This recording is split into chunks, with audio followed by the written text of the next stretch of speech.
talking about deficit, another thing that people talk about is trade deficit. So, for That's example, that's matters, and there I differ with MMT. okay, well Yeah, that's why I wanted to ask because MMT on talks about trade deficit and they take this example of the US and China that, you know, people are saying there's a massive trade deficit and it's seen as a negative, but then MMT are saying, hold on, no, it's actually a good thing. We're getting all their stuff. I think that's garbage. That's one part of MMT that I'm quite critical of, and I always have been, because that comes out of a line from Warren Mosler in the seven uh, deadly deadly frauds, I think he calls it, and that was when he was running for election in America. Like he came up with the sensible idea: the government doesn't tax to spend; it spends to tax, and you do the accounting, and that it's 100% correct. But his argument about the deficit, trade deficit, said, "Oh, we're sending them pieces of paper, and we get goods back." Now, there's so many ways I can run a Titanic through that bloody argument. One is that if it was true, then there should be controls on trade deficit countries. Okay? Because if it was true that running a trade deficit was a good thing, what's the aggregate trade deficit? It's zero. Okay? So one country running a trade deficit damages another that's forced into running a trade surplus. So if that was genuinely true, they should have come up with rules to restrain how large trade deficits should be. No, they don't. They waffle on about sovereign money and impacting the value of your currency, but they still make the basic case that a trade deficit is a good thing. You know, exports are a cost, imports are a benefit, that sort of thing. Secondly, it denigrates the importance of money when the other arguments they make talk about money being an important part of an economy. So that alone is a bit crazy. And then when you look at the argument, it fundamentally asserts that a country running a trade deficit will benefit because it gets all these goods, which the country running a trade surplus loses because it's giving the goods away and getting pieces of paper back. Well, if that were true, then the country that's getting the goods should be growing more rapidly than the one that's giving them away. But look at China. You compare China to America.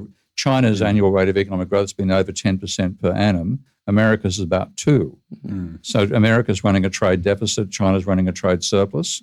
There's something wrong with the argument. And what I make my little a lot of Warren stuff is based on analogies. So he uses the analogy to a football stadium for money being tickets to a football stadium, or tickets for kids to get them to do chores and stuff like that.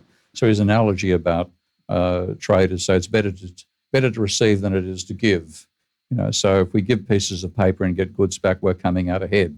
The other side is losing. Well, I can make another analogy. It's better to lie in a beanbag than it is to go to the gym. Okay? But if you spend 40 years lying in a beanbag and somebody else spends 40 years going to the gym, I know I'm going to back in a fight. Okay?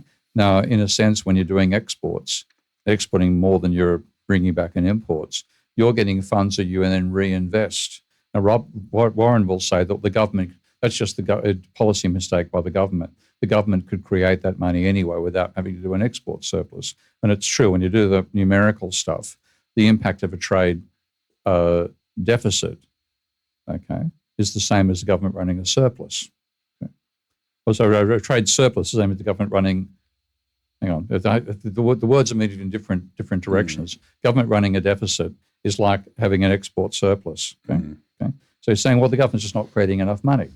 But the thing is, when you have a country like Japan exporting cars to America, okay, what it's doing with that, when the revenue comes back, the revenue doesn't go to all Japanese people. It goes to Toyota and Mitsubishi and so on, and it enables them to invest and expand their production capability so the cars get better over time.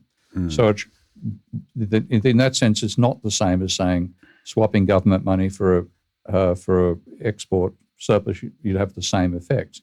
No, if the government created more money to go to everybody in the economy, it wouldn't necessarily improve your technological capabilities. But the export surplus of companies like Toyota and so on are why Japan industrialized so rapidly. And that's what China is doing now.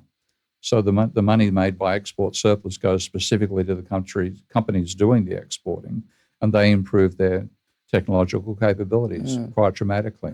And because you're running an export surplus, you have a higher level of utilisation of your capital equipment. They use it's just a silly argument by Warren. Okay? Yeah. If it was true, China would have grown far more slowly than America. Well, it hasn't. Yeah, that's what it didn't make sense to me. And I think another thing that we mentioned about currency is that a currency is only as good as the power of the relevance of the country, right? And I think that's what they say about the U.S. dollar. Is like the reason the U.S. dollar is so dominant is because of oil and the U.S. Army and the political power they have, Yeah. so it remains relevant. But I feel like if America just solely say, okay, we can print, we don't have to produce anything, all of a sudden you rely on all these countries, you have no power of production, all of a sudden you become like less powerful, and, I think and it's then your huge. money becomes irrelevant. You're gonna if it's a policy everybody did, nobody'd be manufacturing. Exactly. I think it's just a stupid idea. And like if you look at what Keynes argued in terms of the bank law, his idea was to limit trade surpluses, because you saw trade surplus countries. They said they were the ones who benefit. If you run a surplus, export more than you import, you gain money from the rest of the world. Okay? You invest and can grow more rapidly.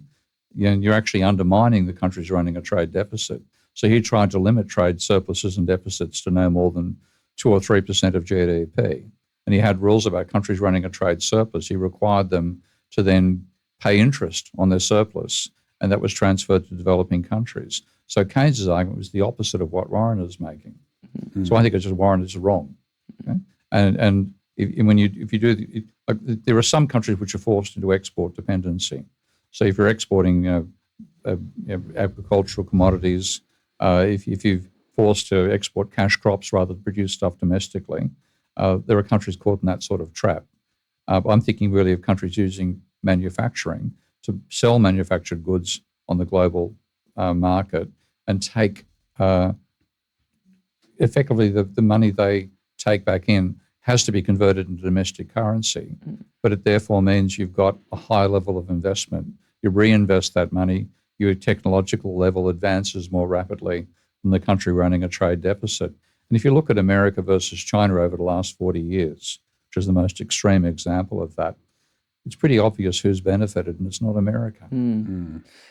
I saw recently BRICS had a meeting, and I saw that they want to create their own currency. Have you seen that? Yeah. Do you think that would be successful? What is the relevance if they do? It's getting away from the American dollar being dominant for international trade. And that to me has been a huge distortion of the global financial system. And it also, when you have a domestic currency being used for international trade, it strengthens your currency because everybody has to buy your currency, but it weakens your manufacturing sector because you have a cost disadvantage. Your dollar's overvalued. So it pushes your country towards being financialized, which is what happens with America. So I think it's a very destructive thing that you had an American currency being used. Destructive for who? Destructive American manufacturing sector. American manufacturers can't compete with countries that don't have an overvalued exchange rate. So it helps the financial sector. Okay, the financial sector becomes very strong, but you weaken your manufacturing sector. What the BRICS are talking about is a international a currency based on a basket of commodities, not using the ruble or the yuan for international trade. So they're avoiding the worst effects of the American system. And the Americans, typical Americans, they've politicized it. So they blocked access to SWIFT for Russia at one point, saying because the SWIFT system is tied up with the American dollar, and they weaponized that system. So it's basically saying the BRICS, well, you better produce your own alternative system, which is what they're doing.